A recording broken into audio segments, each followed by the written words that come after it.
Hey, Joey Helms here, and this weekend we're shooting a commercial project for Ant & Bauer batteries, and I already regret pitching this idea to them. But let me take you behind the scenes and show you how rugged these batteries are even in the most extreme weather.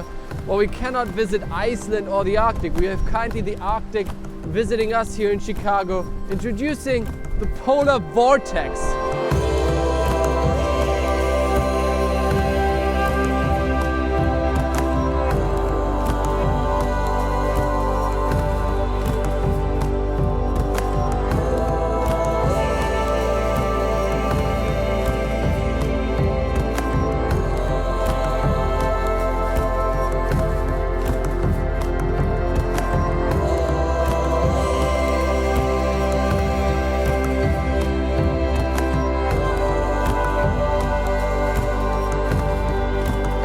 These conditions are a constant fight, a fight against the elements, and also a fight of human versus gear. Who gives up first? Who lasts longer, me or the batteries?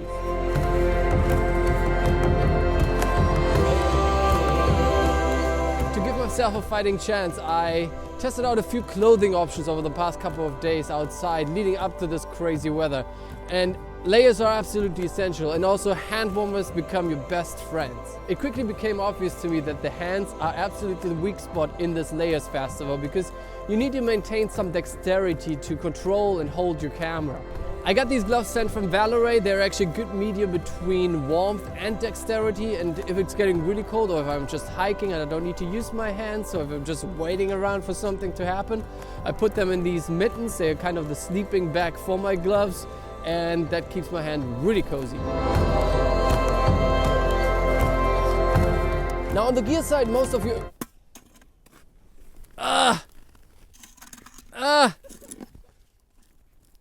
Oh no, it's cracked! That's fast! Shitty gear!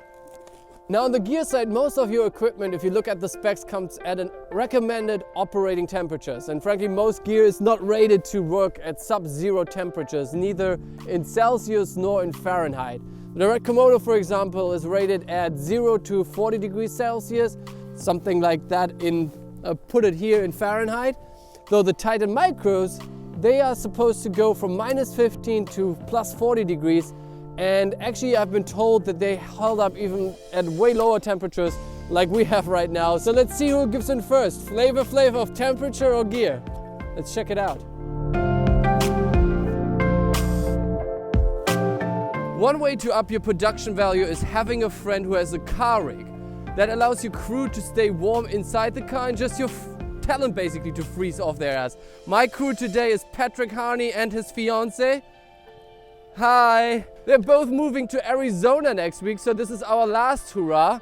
But if you need a DP or a friend with a car rig in Arizona, hit up Patrick.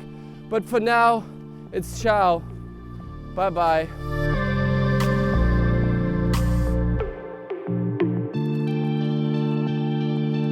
So you may ask yourself why I switched from camera native batteries, like in the case of the Komodo, the BP batteries, to a V-mount or gold mount battery.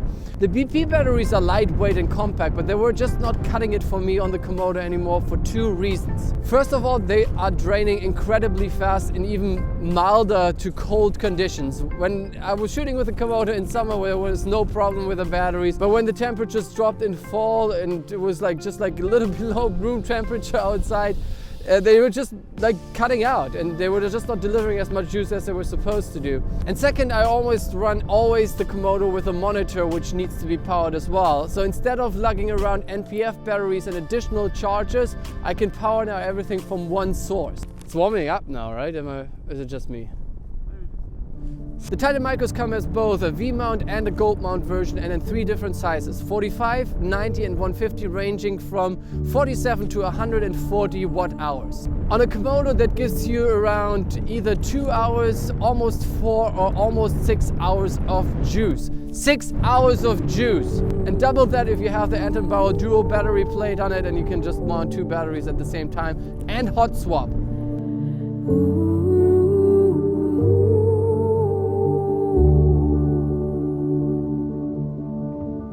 Okay, we're now here with our second AC to just give you a quick update on how the gear is holding up. So my phone died just like at -22 degrees this morning.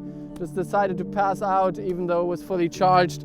Oh well. The small HD monitors, they had some weird jitter effect. I guess they're liquid crystal displays, and I guess these liquid crystals got a little bit slower, and so it was juddery, but it's still workable. Komodo's holding up fine. The focus gears of the lenses are just a little bit stiffer, but no problem, and the batteries just holding up like a champ. Yeah, high five.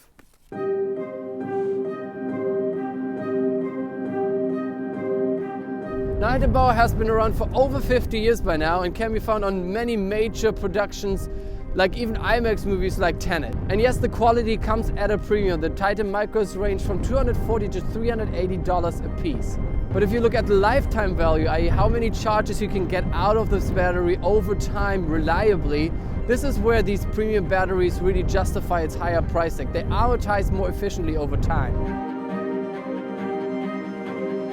So as most of your professional filmmaking gear is made out of metal, you definitely want to use gloves even afterwards when you're inside. This stuff stays cold for quite a while, and definitely don't start licking it. Ow, ow, ow! Definitely ripped off some skin. That was really stupid. This is my skin on the Global Dynamics handle. Just wanted to show you, this is a warning, don't do that. First of all, V and Goldmont batteries provide you with more versatility. What do I mean by that? Well, as mentioned before, thanks to the P-tap and the USB port on your battery, you can power all kinds of accessories on your rig. Be it monitors, focus IR zoom motors, on-camera lighting, a phone, or your gimbal, like a whole lot. Heck, V and G-mount batteries are even used on powerful portable lights. So again, versatility, and you only need one type of charger. The Micros are the smaller siblings of the popular Titan series by Anton Bauer and are designed to fit smaller cinema cameras like the Komodo. And lastly, the ruggedness. By now I can reliably say through own experience that they hold up extreme temperatures like minus 22 degrees Celsius, and they just keep going. To check the battery level, you cannot actually see it on your Komodo. There's no information flow between battery status and the Komodo. So you have to just like press the button here to check regularly. Make it a habit, check your battery levels regularly. Definitely one of the downsides. The indicators can not only show you the current charge, but if you tap the power button 4 times, it shows you the relative battery health compared to a new battery. So you can get a good idea of like how your battery is doing over its lifetime. So on that note, I guess I'm running out of power, and admittedly we warmed up a couple of times inside the car, so I guess the gear won. Could I have done this YouTube video inside my cozy apartment? Yes, but where's the fun in that? So if you enjoyed this video, warm up your finger by hitting the thumbs up button. Consider subscribing if you haven't done so already. Join the notification crew. And as always, thanks so much for watching. Have a good night, have a good morning, whenever and wherever you are around this beautiful planet. Oh, my thermometer dropped. Sorry.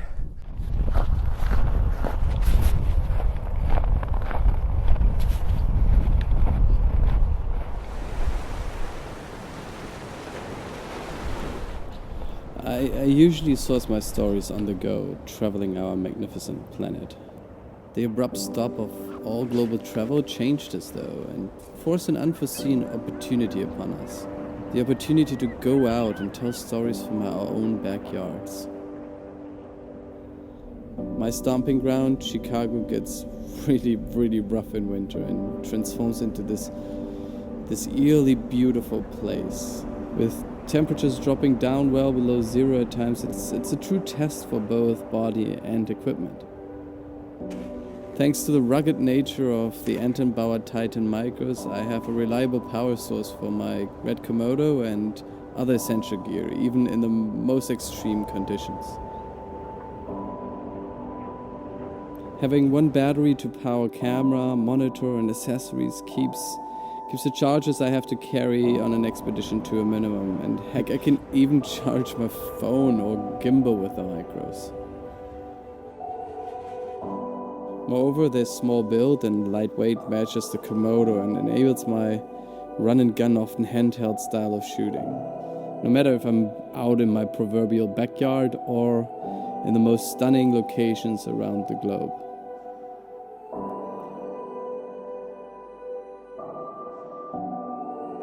My name is Joey Helms. I'm a filmmaker and video creator, and I cannot wait to explore the world with the Titan Micros in my bag.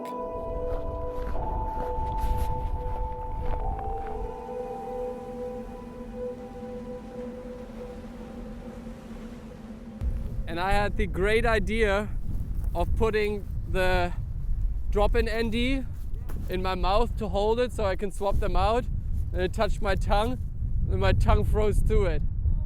For a split second, but it froze to it.